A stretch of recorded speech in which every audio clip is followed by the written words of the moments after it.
Okay. Kumusta mo ka? Okay lang. Nag-practice na kasi ng breathing? Yes.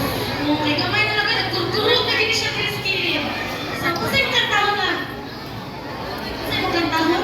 Ako pa lang. Ako pala. Kinsa man? Malay, nagkatawa na siya. Ato ang tagaan sa masipag pagpa.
You